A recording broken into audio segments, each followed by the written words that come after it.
Good day mga ka-sports natin dyan.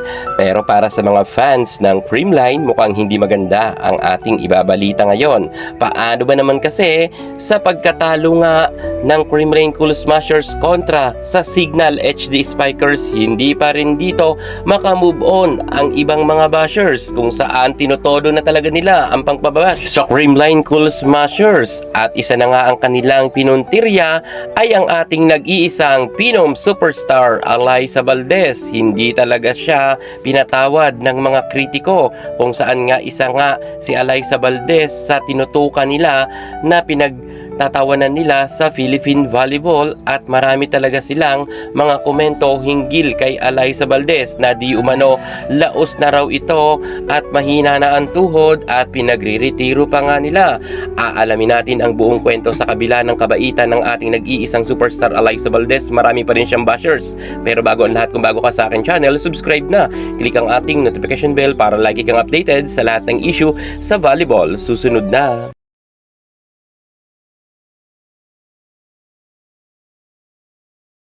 Superstar Alyssa Valdez sinisisi ng mga netizen at ng kanyang mga kritiko kung kaya raw natalo ang Creamline Cool Smashers. Isa nga si Alyssa Valdez ang kanilang pinuntirya at tinutukan nga nila ng pangbabash at hindi talaga ninyo kakayanin. Iba talaga umatake ang mga bashers. Si Alyssa Valdez ay isa sa mga pinakamabait na volleyballista sa ating bansa at wala nga siyang record na pinatulan ng mga netizen na nambabash sa kanya, at never nga nagpost si Alyssa Valdez ng mga masasakit na salita para patulan nga ang mga bashers. Pero syempre ang mga bashers ay patuloy talagang namamayagpag ang kanilang pangbabash kay Alyssa. Gusto talaga nilang mapansin pero nabigo nga sila dahil hindi sila pinapatulan ni Alyssa Valdez. Noon pa man ay talagang madalas na silang mangbash kay Alyssa at madalas nga nilang sabihan na water girl, mahina na at hindi naman magaling at laos na. Pero mas matindi ngayon sapagkat sunod-sunod nga ang kanilang pagpo-post sa Philippine Volleyball page nila. At si Alyssa nga, kahit sabihin natin na sobrang bait, ay siya pa rin talaga ang tinututukan nila at sinisisi. Ito nga ang mga sinabi kay Alyssa. The point is, sinasabi ninyong super galing ng Creamline. Ganun ba? Ni isang set di nanalo si Tarsier. Walang receive, saan yun magaling doon? Grabe talaga sila. At ito pa ang sinabi nila kay Alyssa. Sinundan naman to ni Maria Lynn Arthur, ang masugid nga na kritiko ni Alyssa Valdez, at sinabi, "Hoy Valdez, lumayas ka muna sa team at mag-training ka, mag-receive at mag-dig. Nakakahiya ka, parang kahapon ka lang natutong mag-volleyball." Yan si Maria Lynn Arthur, walang sinasabi yan na maganda kay Alyssa, puro mga panlalait. Noon pa man ay madalas na mag-post sa ikasisira ni Alyssa Valdez. At sabi naman ni anonymous participant, Alyssa Valdez 5 times pinakalaos. Yan naman ang kanyang patutsyada. At sabi pa nila kay Alyssa Valdez, dapat hindi na palaruin si Baldo for digging and receiving. Mahina na tuhod kasi matanda na, dapat mag-retire na. At post pa nga nila, sinabi nila, nangyari sa team na may pinakamaraming title na nag-iisang Grand Slam na 3 nakakahiyang straight set. At nagpost pa nga sila na sinabi nga nila, ano bang Valdez, wala na, laos na iyan. At sabi pa nga ng isa pang bashers ni Alyssa, iyakin talaga ang mga fans ni Baldog. Ha ha ha. At ito pa ang mas matindi, sabi niya, laos na siya, pataasan ng points sa error, una siya. Yan naman ang kanyang patutsyada kay Pinom Alyssa Valdez. At sabi pa ng isang nagpost, talo na, wag nang magdahilan at magpalusot. Aminin na lang, palaos na ang CCS. Pinagmamalaki niyong Pinom na si Valdez Abnoy na ngayon na walang yabang ng CCS at ng mga fans nila. Yan naman ang kanyang sabi. At sa totoo lang, sobrang dami pa talagang nang babash kay Alyssa Valdez.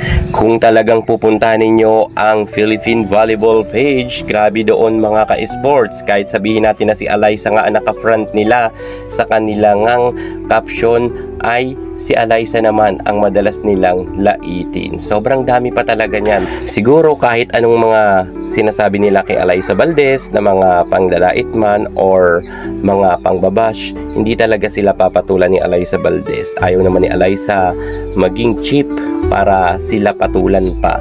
Yung mga bashers ganyan na talaga yan, wala silang magawa kundi makita lang at punahin lang ang kapwa kung ano ang pagkakamali. Pero kapag maganda ang nagawa ni Alyssa, ay hindi naman sila nagpo-post. Well, eto na lang ang masasabi ko sa mga bashers ni Pinom Alyssa Valdez. Kahit anong panglalait nyo, sabihan man ninyo na laos na si Alyssa Valdez, mahina na. Well, lahat naman talaga pupunta tayo dyan sa pagre-retiro nga ng ating hinahangaan volleyball player.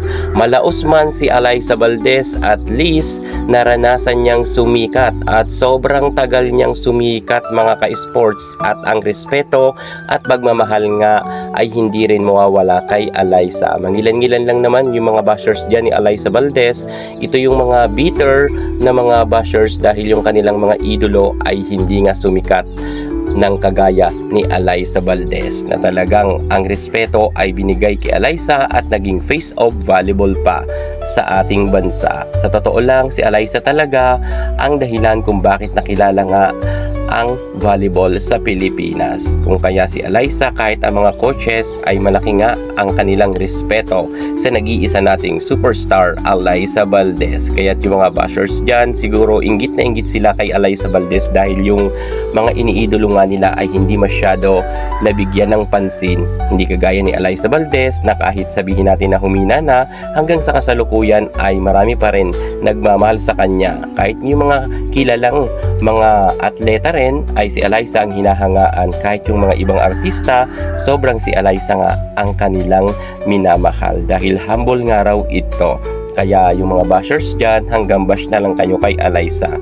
Ang kasikatan at respeto pagmamahal kay Alyssa ay hindi rin ninyo matatamasa. Basta kami, pure Alyssa Valdez kami, magretiro man siya or anuman karera ang kanyang tahakin. Lagi kami nakasuporta kay Alyssa Valdez. Yan muna ang pinaka-latest natin sa mundo ng volleyball. Thank you so much. God bless!